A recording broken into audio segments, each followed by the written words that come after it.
नमस्कार दोस्तों, कैसे हैं आप लोग। मेरा नाम है अर्षित द्विवेदी और मैं आपका स्वागत करता हूं अपनी इस वीडियो में। देखिए, डाटा साइंस नाम का ये जो शब्द है दोस्तों, ये तो आपने सुना ही होगा 100%। Data science, big data, artificial intelligence, ये सब तो भैया रोजमर्रा के शब्द हो गए। अक्सर कर आपने सुने होंगे। आर्टिफिशियल इंटेलिजेंस के ऊपर तो मैंने एक वीडियो भी बनाई है।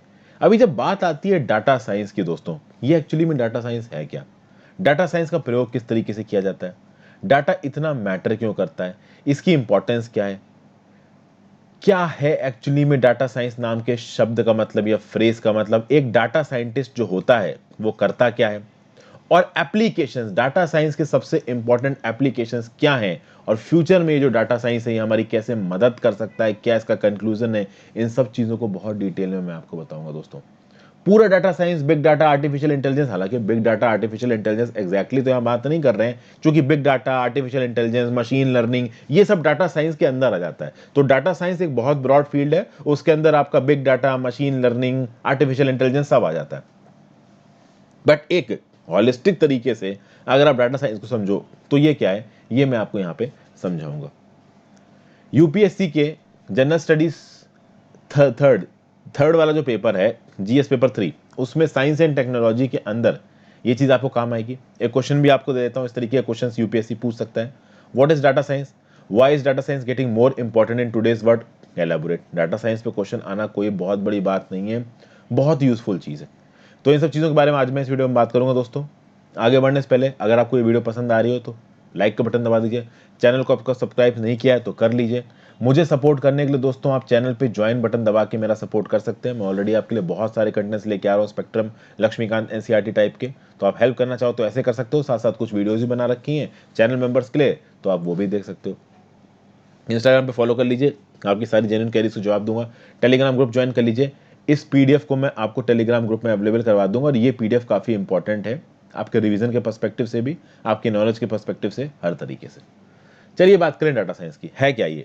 Data science is basically an interdisciplinary field जो साइंटिफिक मेथड्स का इस्तेमाल करके, साइंटिफिक प्रोसेसेस का इस्तेमाल करके, कंप्यूटर की एल्गोरिदम्स का इस्तेमाल करके और सिस्टम्स का इस्तेमाल करके जो अनस्ट्रक्चर्ड डाटा होता है, जो बड़ा डाटा होता है, उसको यूजफुल तरीके से नॉलेज और इंसाइट्स निकालने में मदद करता है। जैसे कि फॉर एग्जांपल दोस्तों, कि अगर आप एक रेलवे स्टेशन की बात करो, मान लो लखनऊ के रेलवे स्टेशन की बात हो रही है और लखनऊ से ट्रेनें अलग अलग डायरेक्शंस में चालू हैं। अभी लखनऊ से ट्रेनें जब जा रही हैं तो कुछ ट्रेनें ऐसी होंगी जो लखनऊ से चल रही होंगी किसी और जगह के लिए, कुछ ट्रेनें ऐसी होंगी जो किसी और जगह से चली होंगी, लखनऊ बीच में एक स्टेशन होगा, कुछ ट्रेनें लखनऊ में आके कल्मिनेट हो रही होंगी। तो बहुत सारा डाटा यहाँ पे जनरेट हो रहा है। किस तरीके से? कि भाई उन ट्रेनों में लोग ट्रेवल कर रहे हैं, लोग टिकट लेके ट्रेवल करते हैं। तो ये जो लोग टिकट लेके ट्रेवल करते हैं, तो लखनऊ स्टेशन एक प्रॉपर सर्वे के थ्रू जो भी वहां पे लोगों की पैसेंजर इंफॉर्मेशन है उसका सेंट्रलाइज डाटाबेस तैयार कर सकता है। और वो डाटाबेस बहुत हैफर्ड होगा, क्योंकि हजारों लाखों की तादाद में लोग लखनऊ स्टेशन पे रोज आ रहे होंगे और लखनऊ स्टेशन से कहीं और जा रहे होंगे। तो यहां पे डाटा साइंस का इस्तेमाल किस तरीके से किया जाता है? ये जो टिकट खरीदने का डाटा है, ये अनस्ट्रक्चर्ड डाटा है। कुछ जगहों पे स्ट्रक्चर्ड डाटा भी अवेलेबल होता है। इस अनस्ट्रक्चर्ड या स्ट्रक्चर्ड डाटा को अगर आप कुछ इस तरीके से ऑर्गेनाइज करो, मेथड्स का, एल्गोरिदम्स का प्रयोग करके, उसमें से यूजफुल नॉलेज और इंसाइट्स निकाल लो। कि फॉर एग्जांपल आपने जब टिकटों का एनालिसिस किया तो पता चला कि भाई लखनऊ से गोरखपुर, मैं एक हाइपोथेटिकल केस बता रहा हूं, लखनऊ से गोरखपुर जाने की जो पैसेंजर्स की फ्रीक्वेंसी है सबसे ज्यादा है। ठीक है, तो आप क्या कर सकते हो कि लखनऊ से गोरखपुर की जो ट्रेन की फ्रीक्वेंसी है बढ़ा सकते हो।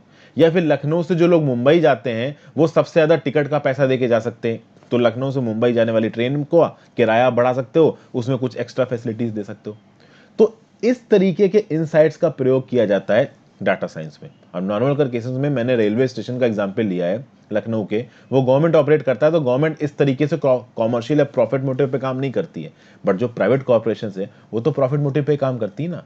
तो प्राइवेट कॉर्पोरेशन यूनिफाई करेंगे स्टैटिस्टिक्स को, डाटा एनालिसिस करेंगी और उससे जो अंडरलाइंग एक्चुअल फिनोमिना है उसको अंडरस्टैंड और एनालाइज करने की कोशिश करेंगे और उसको फिर फाइनली ग्राउंड पे अप्लाई करके प्रॉफिट कमाने की कोशिश करेंगे।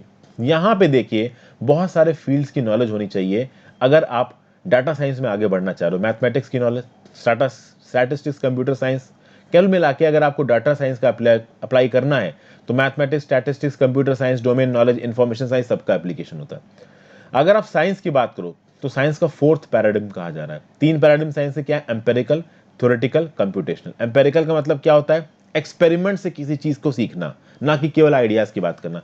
देखिए आइडियाज का साइंस में कोई इंपॉर्टेंस नहीं जब तक उस आइडिया का एक्सपेरिमेंट करके आपने कुछ प्रूव ना किया हो। तो किसी बेसिस पे आपने एक्सपेरिमेंट किया और आपने उससे कुछ नॉलेज ली तो वो हो गया एम्पेरिकल। एक्सपेरिमेंट करने के बाद जो नॉलेज आई उसको आपने थ्योरी में लिखा तो उसको बोला गया थ्योरेटिकल। और इस नॉलेज को जस्टिफाई करने के लिए आपने कुछ मैथमेटिक्स और स्टैटिस्टिकल कंसेप्ट्स को लगा के कंप्यूट किया, कुछ डाटा को कैलकुलेट करके कुछ प्रूव करने की कोशिश की, तो इसको बोला गया कंप्यूटेशनल। और चौथा डाटा ड्रिवन। डाटा की मदद से आपने पैटर्न्स और अंडरलाइन ट्रेंड को समझने की कोशिश की, ये हो गया आपकी डाटा साइंस। और ये साइंस बहुत इंपॉर्टेंट है और ये पूरी तरीके से इंफॉर्मेशन टेक्नोलॉजी के साथ जुड़ी हुई है। डाटा साइंस को डाटा साइंस इसलिए भी बोला जाता है कि जिस लेवल का डाटा ये हैंडल करते हैं ये बहुत ह्यूज है, दिस इज वे ह्यूज।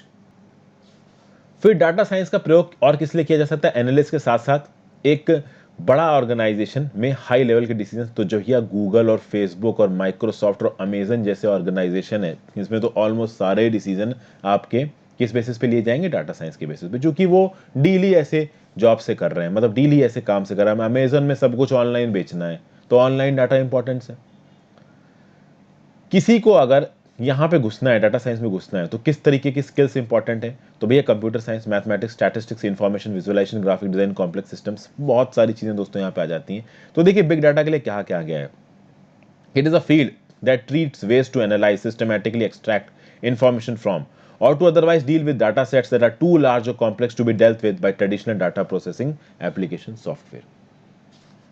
तो डाटा भाई एक नई इलेक्ट्रिसिटी है। हम लोग चौथे इंडस्ट्रियल रेवोल्यूशन में हैं और ये जो रेवोल्यूशन है, ये जो एज है, ये आर्टिफिशियल इंटेलिजेंस और बिग डाटा की है। एक दिन में 2.5 एक्साबाइट्स ऑफ डाटा क्रिएट होता है।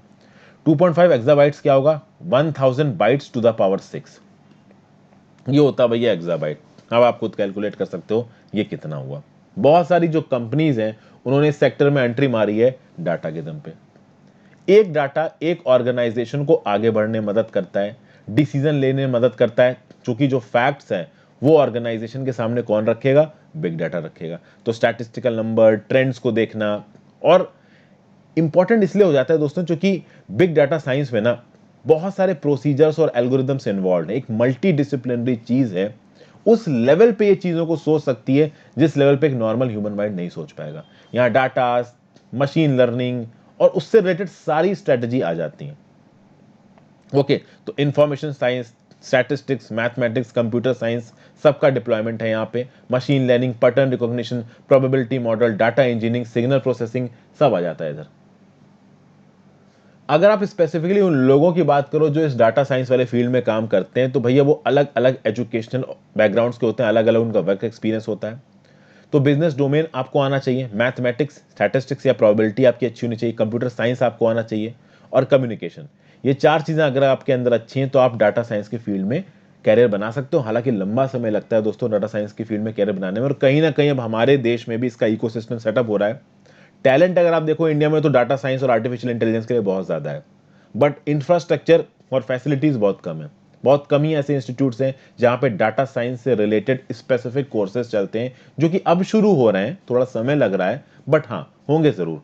तो जो अभी के लिए डाटा साइंस में अपना आप कह सकते हो कैरियर बनाना चाहते हो, उनको फॉरेन यूनिवर्सिटी में जाकर पढ़ना पड़ता है। तो जरूरी है कि इंडिया में इस चीज को जल्दी लेके आया जाए।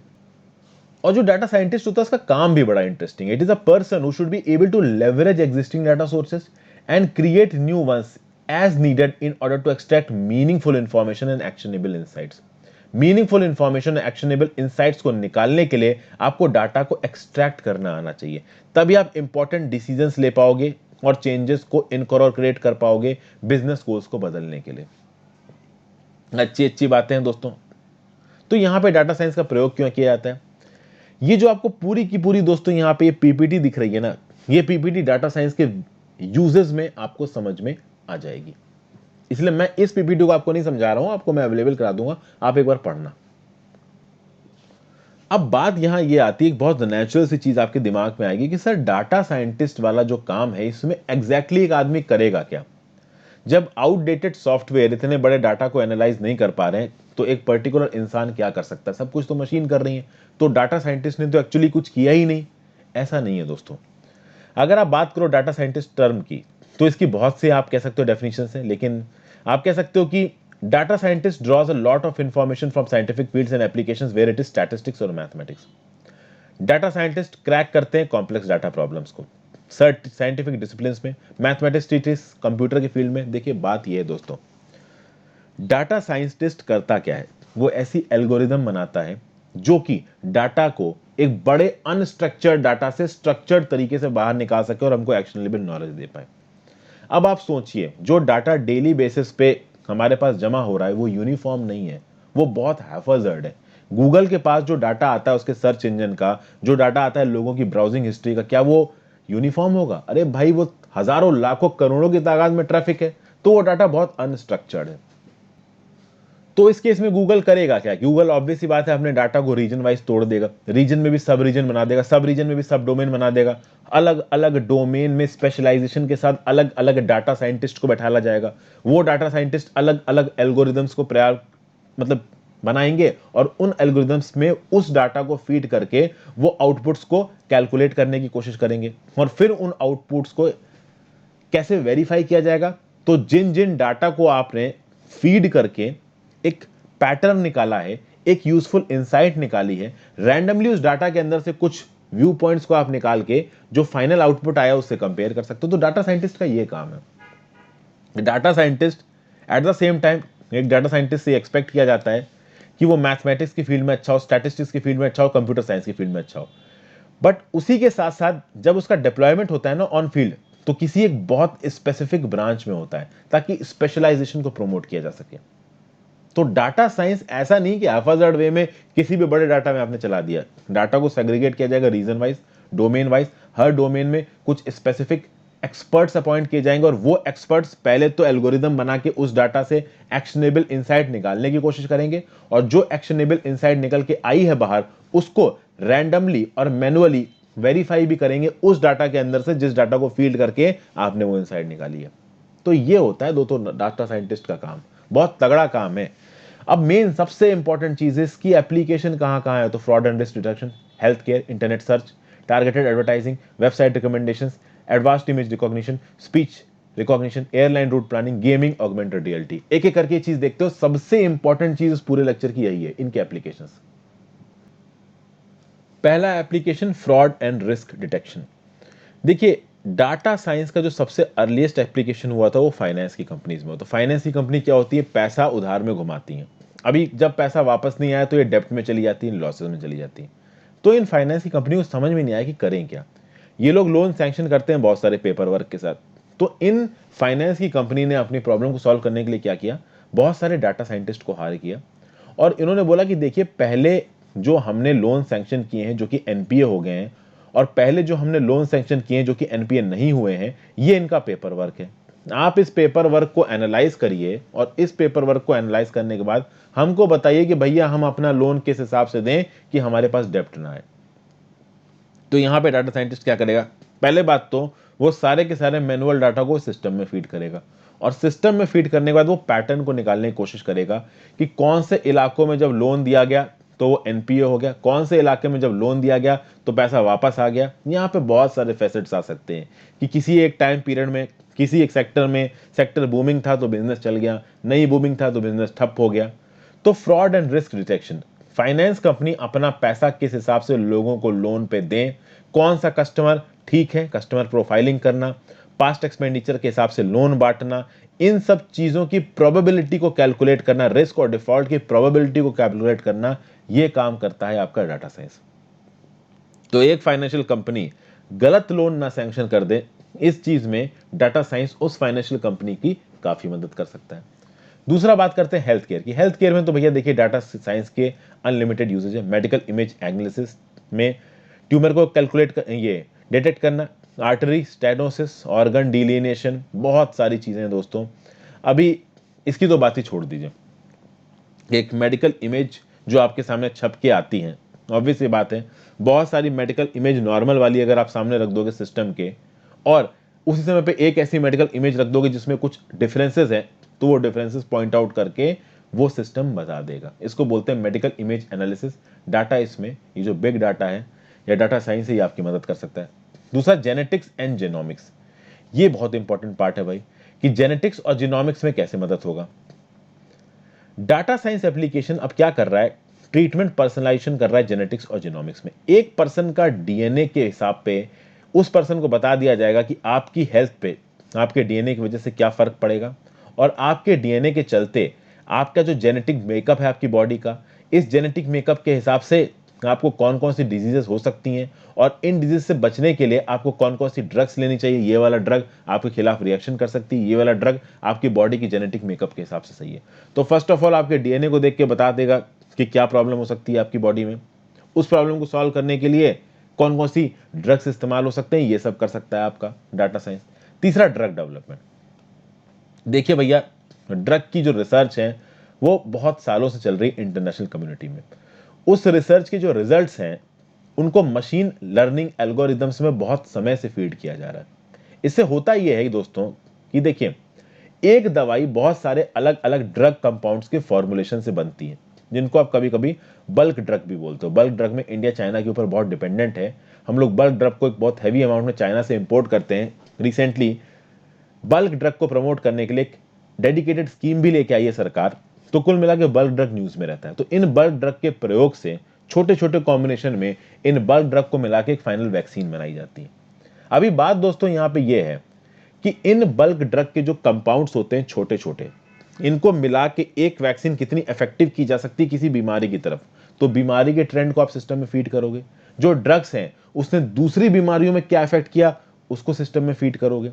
पहले जो इस तरीके की बीमारी हुई तो इनको सॉल्व करने में कितना समय लगा था, कितना ट्रीटमेंट करना पड़ा था, कितना अमाउंट में ड्रग डालना पड़ा था, उसको फीड करोगे। और फाइनली ये एल्गोरिदम आपको दिखा देंगी कि जो कंपाउंड से ड्रग बना है वो किसी पर्टिकुलर बीमारी में किस तरीके से रिएक्ट करेगा। ये मैथमेटिकल मॉडलिंग और सिमुलेशन से लैब पता चल जाएगा। लैब एक्सपेरिमेंट्स में बहुत समय लगता है, मैथमेटिकल मॉडलिंग में समय नहीं लगता।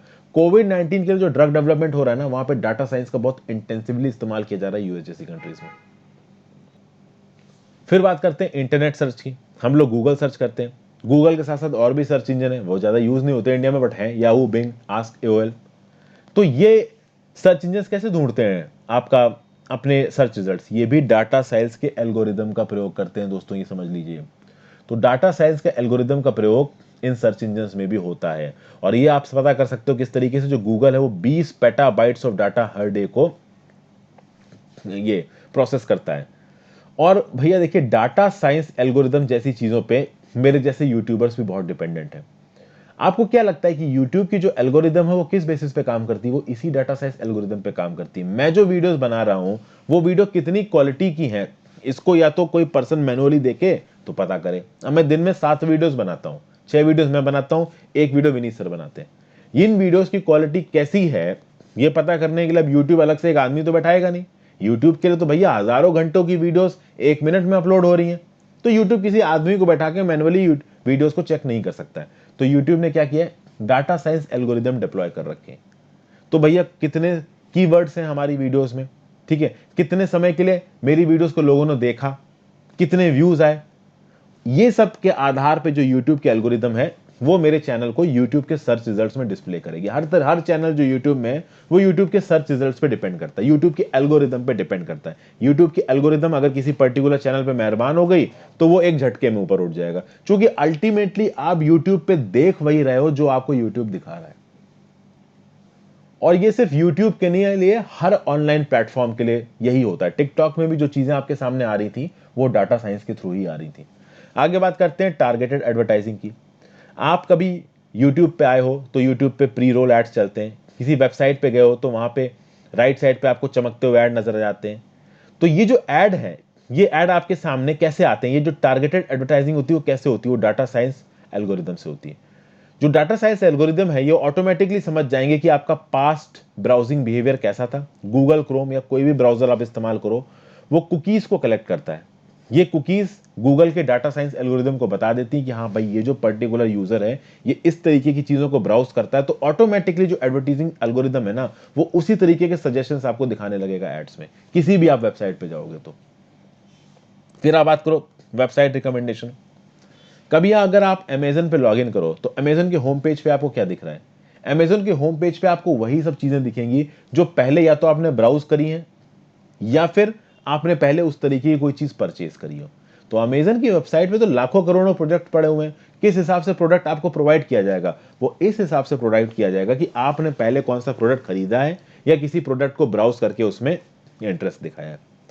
फिर बात करते हैं एडवांस्ड इमेज रिकॉग्निशन। इसके लिए एक लाइव एग्जांपल दूंगा मैं आपको, lens.google.com। lens.google.com को आप अपने फोन में डाउनलोड करिए, वहां पे इमेज अपलोड करके आप पता कर सकते हो कि ये इमेज यूट्यूब में कहां कहां है। तो अब तो भाई इस तरीके की एल्गोरिदम्स आ गई हैं फेसबुक के पास, गूगल जैसी कंपनीज के पास, कि वो एक इमेज के बेसिस पे आइडेंटिफाई करके बता सकते हैं कि ये इमेज उनके प्लेटफॉर्म में कहां कहां कितनी बार यूज हुई। और जबरदस्त एक्यूरेसी होती है इनके इमेज रिकॉग्निशन के सिस्टम्स की। फिर आप बात करिए स्पीच रिकॉग्निशन की, तो अगर आप में से कोई भी एप्पल का आईफोन यूज करता होगा तो एप्पल के आईफोन में हे सीरी बोल बोल के, भाई एप्पल के जो ऐड आता है उसमें भी हे सीरी, तो हे सीरी, ठीक है, कॉल होम, या फिर hey Siri where is the nearest restaurant for eating good food. तो इस तरीके की चीजें आप कह सकते हो कि जो असिस्टेंट होता है, वॉइस असिस्टेंट होता है, वो उसके बाद सीरी में नहीं है, अमेजन में भी है, गूगल वॉइस भी है। तो रिसेंटली आपने बहुत सारे एड्स देखे होंगे गूगल वॉइस के, गूगल को कुछ भी बोलो गूगल आपको बता देगा। तो ये है एक स्पीच रिकॉग्निशन फीचर। हालांकि ये स्पीच रिकॉग्निशन फीचर इतना परफेक्ट नहीं होता है, कभी कभी आप कुछ बोलोगे तो पकड़ ही नहीं पाएगा कि आप बोल क्या रहे हो। बट एक्चुअली में यहां पे बात ये होगी कि आपको कुछ टाइप करने की या लिखने की जरूरत नहीं है, आप बोल के भी सिस्टम्स के साथ इंटरैक्ट कर सकते हो। बेसिकली ये एक तरीके का डाटा साइंस ही है, यानी कि आर्टिफिशियल इंटेलिजेंस के थ्रू आपने सिस्टम के साथ इंटरैक्ट किया और फिर डाटा साइंस ने उसके हिसाब से आपको इंफॉर्मेशन डिस्प्ले कर दी। फिर एयरलाइन रूट प्लानिंग में इसका प्रयोग किया जा सकता है। एयरलाइन रूट प्लानिंग में क्या होगा कि भैया डाटा साइंस से आप फ्लाइट के डिले को एस्टिमेट कर सकते हो। जो बड़ी बड़ी फ्लाइट्स हैं, जो बड़ी बड़ी कंपनीज हैं एयरलाइंस की, वो किस तरीके के एयरप्लेन्स को खरीदना चाहें, अगर उनको एक डेस्टिनेशन से दूसरी तरफ जाना है तो उनको हॉल्ट बीच में लेना है नहीं लेना है। जो अलग अलग कस्टमर्स उनकी वेबसाइट से आके टिकट खरीद के ट्रेवल कर रहे हैं, वो कस्टमर्स बार बार उनकी वेबसाइट पे आके टिकट खरीदें, उनकी एयरलाइन से ट्रेवल करें। इसलिए उन कस्टमर्स के बिहेवियर को पढ़ना, उन्हें क्या क्या पसंद है फ्लाइट के दौरान, इस चीज़ को देखना और उसके हिसाब से अपने प्रोडक्ट्स को बनाना। फिर गेमिंग, देखिए मशीन एल्गोरिदम जो प्रोग्राम है ना, उनके हिसाब से अब गेम्स भी डिजाइन होने लगे हैं। गेम्स मशीन एल्गोरिदम प्रोग्राम का इस्तेमाल करते हैं। एक पर्सन जो गेम खेल रहा है, बहुत सारे केस में उसके अपोन में कौन होता है? कंप्यूटर होता है। अगर कंप्यूटर नहीं भी होता, दो पर्सन आपस में गेम खेल रहे हैं, तो उनके गेम खेलने के मूव्स को, उनकी शेयर एक्यूरेसी को, उनके रिफ्लेक्सेस को ये कंप्यूटर्स मेजर करते हैं और उसके हिसाब से अपने गेम को ये लोग रेगुलरली इंप्रूव करते रहते हैं। तो ईए स्पोर्ट्स, जिंगा, सोनी, निंटेडो, इन लोगों ने गेमिंग एक्सपीरियंस को अलग ही लेवल पे लेके गए हैं डाटा साइंस में, खासकर मोशन गेमिंग में। आपको एक्चुअली में लगेगा कि चारों तरफ चीजें मूव कर रही हैं। तो सबसे जबरदस्त चीज ऑगमेंटेड रियलिटी। आपके आंख पे एक चश्मा लगा के आपके चारों तरफ की सराउंडिंग्स को बदला जा सकता है। ऑगमेंटेड रियलिटी एक ऐसी चीज है दोस्तों कि सोचिए, फिरोज शाह कोटला मैदान में इंडिया पाकिस्तान के बीच का मैच चल रहा है, विराट कोहली बैटिंग कर रहा है और जो आसिफ है, मोहम्मद आसिफ, वो बॉलिंग कर रहा है। मोहम्मद आसिफ तो नहीं, मोहम्मद आमिर, सॉरी। तो ये मैच चल रहा है और आप मान लो स्टैंड्स में बैठ के मैच देख रहे हो। अब आपका बड़ा मन करेगा कि काश इस ग्राउंड में मैं भी खड़ा होता।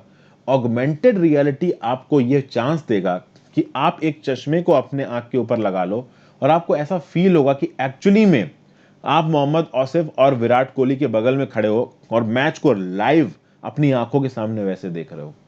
And this is the power of augmented या फिर वर्चुअल रियलिटी। और ये डाटा साइंस से हो सकता है। हालांकि इसके लिए अभी बहुत ही टेक्नोलॉजी चल रही है, प्रोसेस में है, बहुत सारी रिसर्च चल रही है, धीरे धीरे ये चीजें आगे आएंगी। तो कुल मिला के बात ये दोस्तों कि data science is the next thing. कल ही मैंने एक वीडियो बताई थी जहां पे मैंने बताया था कि जो 4 सबसे बड़ी कंपनियां, एप्पल, फेसबुक, गूगल, अमेजॉन और माइक्रोसॉफ्ट भी जोड़ दीजिए इसमें, ये कैसे इंटरनेशनल मार्केट्स को, इंटरनेशनल इकोनॉमीज को अपने कंट्रोल में ला रही हैं अपनी ताकत के दम पे, अपने बड़े होने के दम पे। और इनकी ताकत का एक बड़ा कारण डाटा साइंस है। डाटा साइंस से आप पब्लिक हेल्थ को इंप्रूव कर सकते हो। लोगों के बिहेवियर में जो चेंज आ रहे हैं ना, उस चेंज को रीड करके डाटा साइंस आपको बता सकता है कि आपको क्या बीमारी होने वाली है।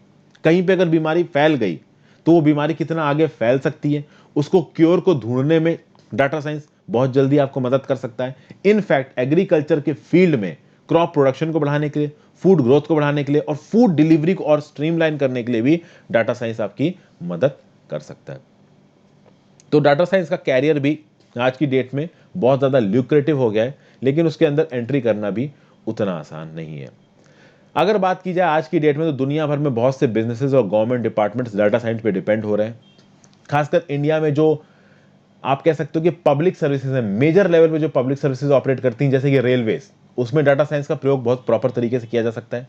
इसलिए इंडियन गवर्नमेंट प्राइवेट बिजनेस का इन्वॉल्वमेंट कर रही है, ताकि ऑटोमेटिकली प्राइवेट बिजनेस अपने साथ जितनी भी डाटा साइंस और आर्टिफिशियल टेक्नोलॉजी, इंटेलिजेंस की टेक्नोलॉजी वो साथ लेके आए।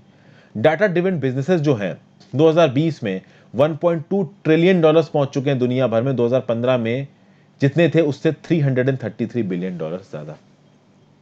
तो ये है दोस्तों डाटा साइंस की ताकत। एग्जाम्स के पर्सपेक्टिव से भी सारी चीजें हो गई और नॉलेज के पर्सपेक्टिव से भी सारी चीजें बता दी। प्लीज आपको बताइएगा जरूर कि आपको ये वीडियो कैसी लगी। Thank you for watching friends. Like और शेयर किए बिना मत जाना, और चाहो तो चैनल के मेंबर बन जाओ सपोर्ट करने के लिए। Good bye.